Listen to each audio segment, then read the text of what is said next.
మహాభారతం 43 విరాటరాజు కొలువులో పాండవుల చేరిక. విరాటరాజు అంతఃపురంలో సైరంధ్రిగా ద్రౌపది కుదురుకున్న తరువాత కొంత సమయమిచ్చి కంకుభట్టు పేరుతో ధర్మరాజు వెళతాడు. గతంలో తాను ధర్మరాజు దగ్గర పనిచేసినట్టుగా విరాటరాజుకి చెబుతాడు. తనకి జూదం ఆడటం కూడా బాగా తెలుసని చెబుతాడు. జూదం ఆడటం పట్ల ఎంతో ఆసక్తి ఉన్న విరాటరాజు వెంటనే కంకుభట్టును ఆహ్వానిస్తాడు. ఇకపై తన కొలువులో నిస్సందేహంగా ఉండవచ్చని అంటాడు. తనతో జూదం ఆడుతూ తనకి తెలియని విషయాలు చెబుతూ కాలక్షేపం చేస్తే చాలని చెబుతాడు. దాంతో కంకుభట్టు కీలకమైన ఒక అధ్యాయం ముగిసిందన్నట్టుగా తేలికగా ఊపిరి పీల్చుకుంటాడు. ఇదిలా ఉండగా శకుని జీమూత మల్లుడు అనే ఒక మల్లయోధుడిని పిలిపిస్తాడు. అతణ్ణి దుర్యోధనుడికి పరిచయం చేస్తాడు. జీమూత మల్లుడు మల్లయుద్ధంలో మహా నేర్పరి.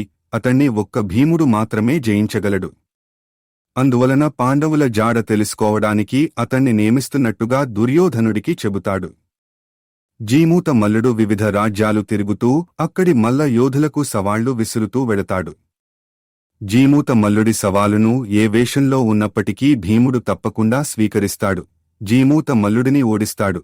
అదే తమకి కావలసిందని అంటాడు. ఆలోచన బాగుందంటూ దుర్యోధనుడు అభినందిస్తాడు. ద్రౌపది, ధర్మరాజు ఇద్దరూ కూడా ముందుగా అనుకున్న ప్రకారం మారు వేషాల్లో నెమ్మదిగా విరాటరాజు ఆస్థానంలో చోటు సంపాదించుకుంటారు. ఇక రాజుల ఆస్థానంలో నాట్యం అనేది ప్రధానమైన వినోదం కాబట్టి బృహన్నలగా అర్జునుడి ప్రవేశం తేలికే అవుతుంది. గతంలో ఇంద్రలోకంలో అతను నేర్చుకున్న నాట్యం ఇప్పుడు అక్కరకొస్తుంది. అద్భుతమైన నాట్య విన్యాసాలతో బృహన్నల అంతఃపుర స్త్రీల మనసును దోచుకుంటాడు. ఇదిలా ఉండగా ఒకవేళ పాండవులను కృష్ణుడు ద్వారకలో దాచాడేమోననే అనుమానంతో తన అనుచరులతో కలిసి వెళ్లి దుశ్శాసనుడు అక్కడ అన్వేషిస్తూ ఉంటాడు.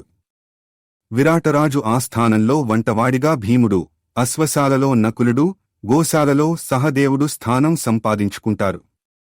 భీముడు వంటశాలపై పట్టు సాధిస్తాడు. ఆయన వంటలను అంతా మెచ్చుకుంటూ ఉంటారు.